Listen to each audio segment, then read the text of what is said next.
بسم اللہ الرحمن الرحیم۔ السلام علیکم معزز طلباء کرام، آپ سب کیسے ہیں؟ آج ہم مؤطا امام محمد کے سبق نمبر 246 کو پڑھیں گے۔ آج کے ہمارے سبق کی جو عبارت ہے وہ ایک نئے باب سے شروع ہوگی، اور آج کے ہمارے سبق کا عنوان ہے کہ ایک سے زیادہ افراد کا قربانی کرنا۔ تو آج کے ہمارے سبق میں جو عبارت ہے جس باب سے شروع ہوتی ہے وہ باب ہے باب ما یجزئ من الضحایا عن اکثر من واحد، کہ یہ باب ہے ایک سے زائد افراد کی قربانی کرنے میں شرکت کے بیان میں۔ تو اس حوالے سے ہم کلام کریں گے کہ کتنے حصے کس جانور میں ہو سکتے ہیں، اور ایک ہی حصہ سب کی طرف سے کفایت کرے گا یا نہیں کرے گا۔ تو اس حوالے سے بھی ہماری آج کی سبق میں گفتگو ہونے والی ہے۔ تو بہرحال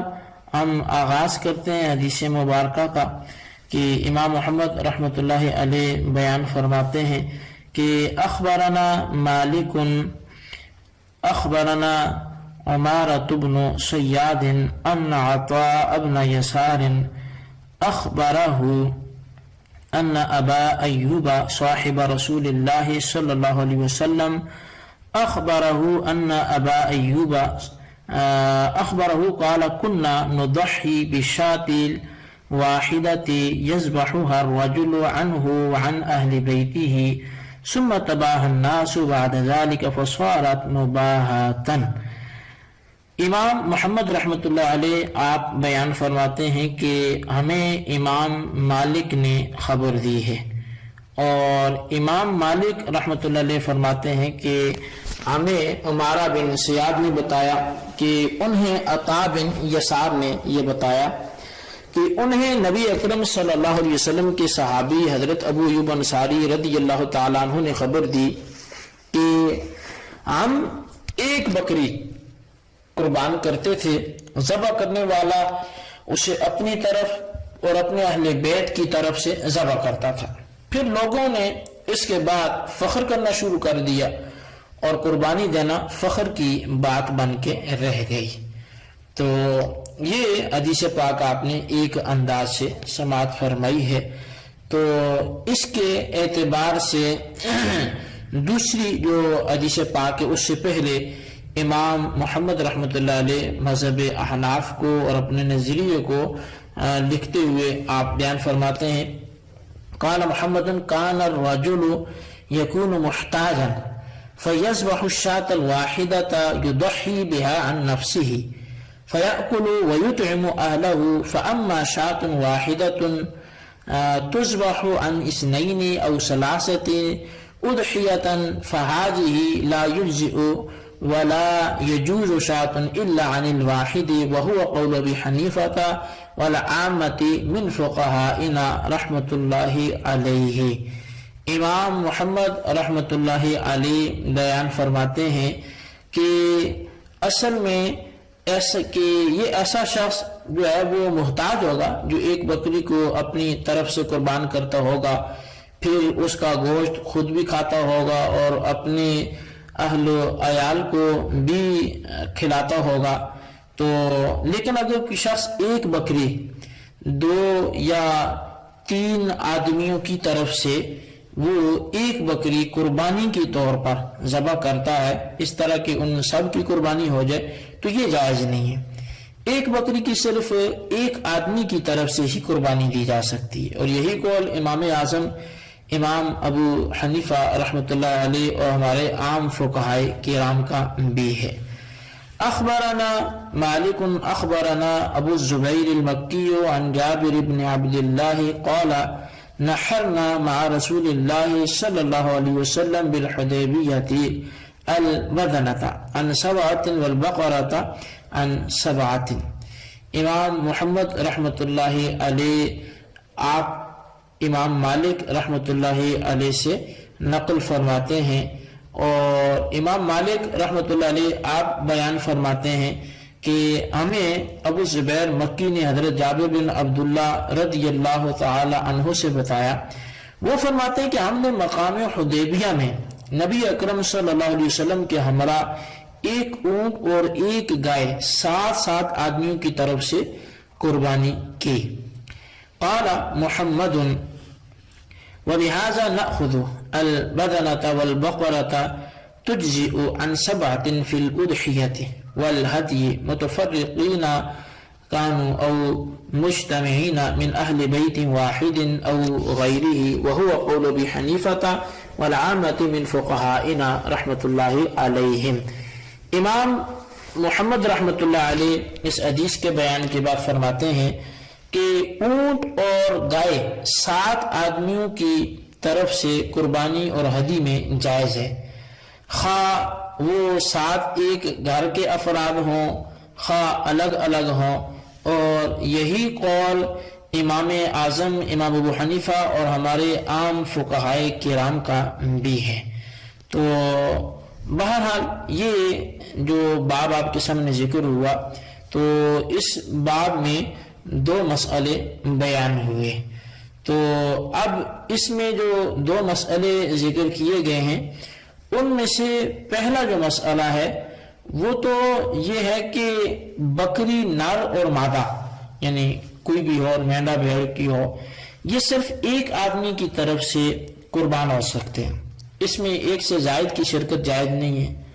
اور حضرت ابو ایوب انصاری رضی اللہ تعالیٰ عنہ کی قول کا معنی بھی یہی ہے کہ کوئی غریب صحابی جب اپنی طرف سے ایک قربانی ذبح کرتا تو اس کا گوشت وہ کسی اور کو نہ دیتے بلکہ خود گھر والے ہی کھا لیتے۔ اپنی طرف سے اور اہل خانہ کی طرف سے قربانی دینے کا یہ مطلب ہے کہ یہ مطلب ہے، اس کا یہ مطلب نہیں ہے کہ ایک بکری بہت سے آدمیوں کی طرف سے قربانی کرنا جائز ہے۔ دوسرا مسئلہ یہ ہے کہ اونٹ اور گائے نر اور مادہ، یعنی بھینس نر ہو مادہ ہو، ان میں 7 آدمی شریک ہو سکتے ہیں، اس سے زائد نہیں۔ ہاں اگر کم ہو تو کوئی حرج نہیں ہے۔ اس میں کچھ حضرات کہتے ہیں کہ گائے میں تو 7 تک ہی شریک ہو سکتے ہیں، لیکن اونٹ میں 10 تک کی اجازت ہے۔ امام طحاوی نے بھی اسے یوں ذکر فرمایا ہے کہ مروان بن حکم سے جو روایت ہے کہ نبی علیہ الصلوۃ والسلام حدیبیہ کے سال خانہ کعبہ کی زیارت کے لیے تشریف لے گئے اور آپ نے اپنے ساتھ 70 اونٹ بطور ہدی لیے۔ آپ کے ساتھ 700 آدمی تھے، اس طرح ایک اونٹ 10 آدمیوں کی طرف سے قربان کیا گیا۔ تو اب اس روایت کا حکم پھر کیا ہوگا؟ یعنی اگر ایک بندے سے ایک اونٹ میں 7 سے اگر شمار نہیں ہو سکتے تو پھر اس کا حکم، یعنی 10 اگر نہیں ہو سکتے تو پھر اس کا حکم کیا ہوگا؟ تو اس حوالے سے اس کا جواب جو ہے وہ یہ ہے کہ ایک تو یہ کہ اس کے دونوں اولین راوی جو ہیں وہ اس واقع حدیبیہ میں موجود ہی نہیں تھے، تو جو واقع حدیبیہ میں موجود ہی نہیں تھے تو ان سے پھر یہ دلیل جو ہے وہ لینا کیسے ہو سکتا ہے، جائز ہو سکتا ہے؟ اور مؤخر ذکر جو 2 راوی ہیں وہ ویسے ہی ثابت نہیں ہے کہ اسے ان واقعات کو انہیں خاص علم ہو، اس لیے ان دونوں کی بنسبت حدیبیہ میں قربانی کی روایات ان حضرات کی معتبر ہوں گی جو اس واقعے میں خود شریک تھے۔ وہ اس پر دلالت کرتی ہیں کہ اونٹ میں بھی 7 سے زیادہ شریک نہیں ہو سکتے، تو اس لیے ہم ان صحابہ کی روایات کو لیں گے۔ دوسرا جواب یہ ہے کہ جس طرح گائے بیل کے لیے بدنا کا لفظ استعمال ہوتا ہے، اسی طرح اونٹ کو بھی بدنا کہا جاتا ہے، لہٰذا دونوں کا حکم ایک ہی ہونا ضروری ہے۔ امام طحاوی نے اسی چیز کو بیان فرمایا۔ آپ فرماتے ہیں کہ ہم دیکھتے ہیں کہ وہ عجیب بات کرتے ہیں، وہ یہ کہ گائے 7 آدمیوں سے زیادہ کی طرف سے قربانی نہیں ہو سکتی، حالانکہ وہ بھی ان کے نزدیک بالاتفاق بدنا ہے۔ اس پر غور کرو تو اونٹنی جو اس گائے کی طرح بدنا ہی ہے، وہ 7 سے زیادہ آدمیوں کی طرف سے قربانی وہ بھی نہیں ہو سکتی۔ اور یہ صرف عقلی ہی اس پر دلیل نہیں ہے بلکہ احادیث بھی اس پر موجود ہیں۔ حضرت ابو زبیر بیان کرتے ہیں کہ حضرت جابر رضی اللہ تعالیٰ عنہ نے ان سمیت بہت سے لوگوں کو بتایا کہ انہوں نے حدیبیہ کے دن اونٹ اور گائے 7 آدمیوں کی طرف سے قربان کیے۔ حضرت جابر بن عبداللہ فرماتے ہیں کہ ہم نے نبی علیہ الصلوۃ والسلام کی معیت میں ایک اونٹ کی 7 آدمیوں کی طرف سے قربانی دی۔ حضرت جابر سے پوچھا گیا کہ گائے، تو فرمایا کہ وہ بھی 7 کی طرف سے قربانی دی گئی۔ حضرت جابر رضی اللہ عنہ سے روایت ہے کہ نبی علیہ الصلوۃ والسلام نے حدیبیہ کے دن 70 اونٹ قربان کی، ہمیں حکم دیا گیا کہ ایک اونٹ میں 7 آدمی شریک ہو جائیں۔ اسی طرح حضرت انس رضی اللہ تعالیٰ عنہ وہ نبی اکرم صلی اللہ علیہ وسلم سے بیان کرتے ہیں کہ آپ نے فرمایا اونٹ 7 آدمیوں کی طرف سے قربان ہوگا۔ یہ وہی جابر ہیں جو نبی علیہ الصلوۃ والسلام سے مذکورہ باتیں بتاتے ہیں، اور یہ خود واقع حدیبیہ میں آپ کے ساتھ موجود تھے۔ حضرت علی اور عبداللہ رضی اللہ عنہما بھی، ان کا بھی قول ہے جو اسی کے موافق ہے، یعنی ایک اونٹ بدنہ جو ہے وہ 7 آدمیوں کی طرف سے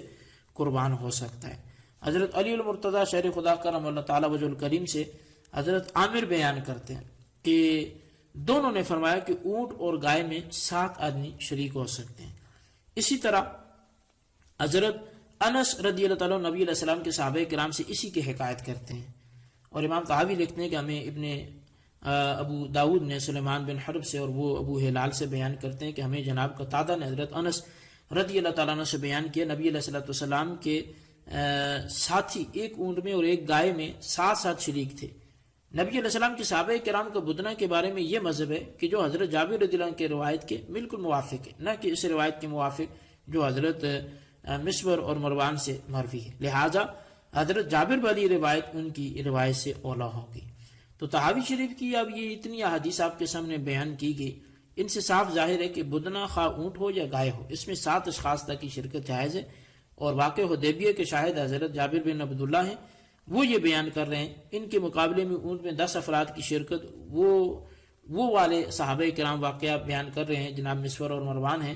یہ جو وہاں واقع میں موجود ہی نہیں تھے، تو اس لیے ان کی بات جو ہے وہ قابل قبول نہیں ہوگی بنسبت ان حضرات کے۔ تو لہٰذا جو یہ فرماتے ہیں چونکہ یہ عینی شاہد ہیں تو ان کی بات قابل حجت ہوگی اور اسی پر سب کا عمل بھی ہوگا۔ تو بہرحال یہی حناف کا بھی نظریہ ہے کہ گائے اور اونٹ میں زیادہ سے زیادہ جو افراد شرکت کر سکتے ہیں وہ 7 ہی ہیں، اس سے زیادہ کی شرکت جائز نہیں ہے، چاہے جائے کہ وہ گائے ہو یا چاہے جائے کہ وہ